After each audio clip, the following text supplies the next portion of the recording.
Woo! The sustained winds quickly climbed in this controlled environment. Here's a view from the 10U's GoPro. At 43 miles per hour, it's hard to breathe. And at 48 miles per hour, I want to fly. At a top sustained wind of 60 miles per hour, I had to lean into the wind. 60.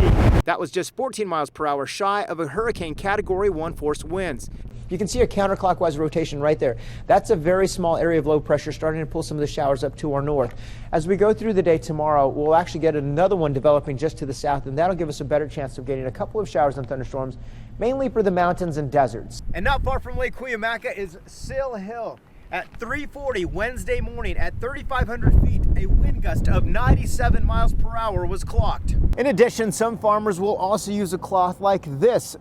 This is called tobacco cloth, and they use it to help protect the plants. Some of it's made from recycled materials, some of it from the same materials used to make diapers. And here's an interesting fact. If you have 1,000 square feet of roof and we get 1 inch of rain, those rain gutters will help collect 600 gallons of water. And at this test facility, they can make 1 million gallons of this water a day, but that's not the ultimate goal here. And keep this in mind, 1 gallon weighs a little over 8 pounds, so if you were to fill 100 gallons, that's about 834 pounds in your car. Well, along the coast, the winds have been coming in out of the north and northwest at about 10 to 15 miles per hour most of the day, keeping the sky pretty clear and bringing people out, making it feel just like summer. Well, with these hot, dry, and windy conditions, we often refer to the fuel moisture. So we wanted to put that into context for you and figure out what that means exactly. We came out to CAL FIRE, walked along Mount Woodson with them to figure out how they measure it. We're stuck in this pattern where the jet stream is moving well up into Canada, then dipping down south into the southern states, causing the polar vortex and a lot of cold air into the eastern half of the United States. For us, though, it's this area of high pressure that's consistently in place, and those westerly winds that typically bring the storms in are just not making it because of this area of high pressure. It's going to pump up some of the monsoon moisture down near Mexico. So it looks like Thursday, Friday, Saturday, and Sunday, pretty muggy around here. And on Saturday, we have the chance for a couple of isolated showers and thunderstorms. It was so windy, I had a hard time balancing myself. Most of the moisture and this energy that we were talking about since last weekend has stayed over into Arizona. Look at all of the lightning strikes, the red within the past 5 minutes, within the past 15 minutes, all the white. 38 miles per hour. This is the San Diego wind tunnel. We got the okay to go higher. We had a wind gust of 101 miles per hour at Sill Hill just south of Julian Wednesday, so we wanted to know what it would be like to stand in a wind that strong. It's tough to hold on to this flag. So we went to the place where world-class athletes like cyclists go to train. It's also the place airplane companies have been going since 1947. Woo! The sustained winds quickly climbed in this controlled environment. Here's a view from the 10U's GoPro. At 43 miles per hour, it's hard to breathe. And at 48 miles per hour, I want to fly. At a top sustained wind of 60 miles per hour, I had to lean into the wind. 60. That was just 14 miles per hour shy of a hurricane category 1 force winds. Take a look at my pants whipping in the wind.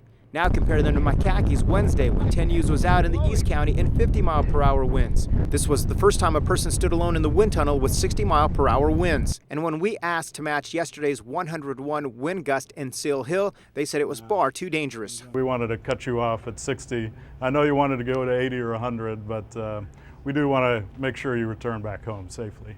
This is the driving force, and these are called fan blades. They stand about 20 feet in diameter. Chuck Ninsky stands 6 foot tall. Just look how he compares in size to each blade. Once they're going, they can generate winds up to 270 miles per hour. You did great. You didn't even fall down, slip, or anything. In the Midway District, Craig Herrera, 10 News. Yeah, it's good. Yeah, Logan! Woo! We start them off young in San Diego. Like growing up in, you think when you have your kid born in San Diego that they're gonna be in the water and surfing. Logan is learning to surf, and he's only 5 years old.